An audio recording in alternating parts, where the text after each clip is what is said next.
சிரிப்பால் மகிழ வைத்த கலைஞர் நடிகர் மதன் பாபு காலமானார். அவருடைய பயோகிராஃபி பற்றி தான் பார்க்க போகிறோம். வாங்க வீடியோக்குள்ளே போகலாம்.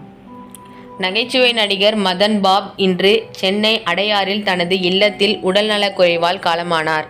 திரைத்துறையில் இசையமைப்பாளராக அறிமுகமான மதன் பாப் பல்வேறு படங்களில் நகைச்சுவை நடிகராக நடித்து ரசிகர்களை கவர்ந்துள்ளனர். மதன் பாபுவின் இயற்பெயர் கிருஷ்ணமூர்த்தி. இவருக்கு சுசீலா என்கிற மனைவியும் 2 குழந்தைகளும் உள்ளனர். புற்றுநோயால் பாதிக்கப்பட்டிருந்த மதன் பாப் சிகிச்சை பெற்று வந்த நிலையில் இன்று மாலை 5 மணி அளவில் உயிரிழந்தார். இந்த செய்தி திரையுலகத்தில் பெரும் அதிர்ச்சியை ஏற்படுத்தியுள்ளது. கிட்டத்தட்ட 180க்கும் மேற்பட்ட படங்களில் நடித்து மக்கள் மனதில் இடம் பிடித்தவர் மதன் பாப். மதன் பாப் என்றாலே முதலில் நினைவுக்கு வருவது அவரது சிரிப்புதான். நடிப்பு தவிர்த்து சன் டிவியில் ஒளிபரப்பான அசத்தப்போவது யாரு நிகழ்ச்சியில் நடுவராகவும் பங்கேற்றார். இளம் வயதிலேயே பாக்ஸிங் உள்ளிட்ட தற்காப்பு கலைகளை கொண்டார். கோல் சண்டை, பானா, சூரி கத்தி போன்ற அரிய கலைகளையும் கற்றுக்கொண்ட மதன் பாப் மெட்ராஸ் சார்பட்டா பரம்பரையில் ஹெவி வெயிட் பாஸ்கராக இருந்திருக்கிறார். இதனை ஒருமுறை ரஞ்சித்திடம் கூறியதாகவும் ஒரு பேட்டியில் கூறியுள்ளார் மதன் பாப்.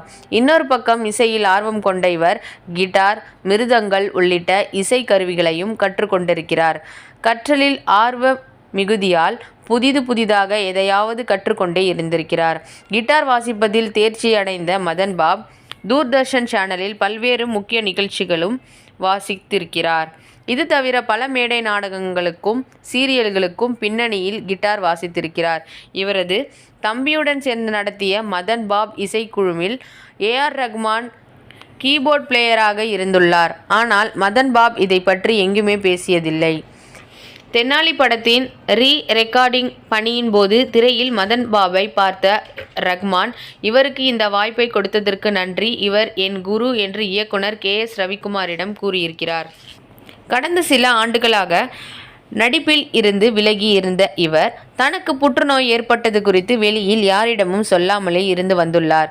இதற்காக நீண்ட நாட்களாக சிகிச்சை பெற்றும் வந்திருக்கிறார். இந்த சூழலில் தனது 71வது வயதில் மதன் பாப் உயிரிழந்தது திரையுலகில் சோகத்தை ஏற்படுத்தியுள்ளது. சில வருடங்களுக்கு முன்பு வெளியான ஒரு பேட்டியில், எந்த மாதிரியான பந்து வந்து விழுந்தால் உன்னால பேட்டிங் செய்ய முடியும் என இந்த பேட்ஸ்மேன் கிட்டையாவது கேட்போமா?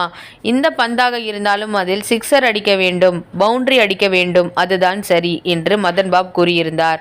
தனக்கு பிடித்த விஷயங்களை எந்தவித தயக்கமும் இன்றி கற்றுக்கொண்டே இருந்தவர் மதன் பாப். இது இசையோ, தற்காப்பு கலையோ, நடிப்போ அனைத்திலும் இறங்கி அதில் சிக்ஸர் அடித்து பார்த்திருக்கிறார் மதன் பாப். இந்த வீடியோ இதோட முடிஞ்சது. வேறொரு இன்ட்ரெஸ்டிங்கான பதிவுடன் நெக்ஸ்ட் வீடியோவில் பார்க்கலாம். அது வரைக்கும் நன்றி, வணக்கம்.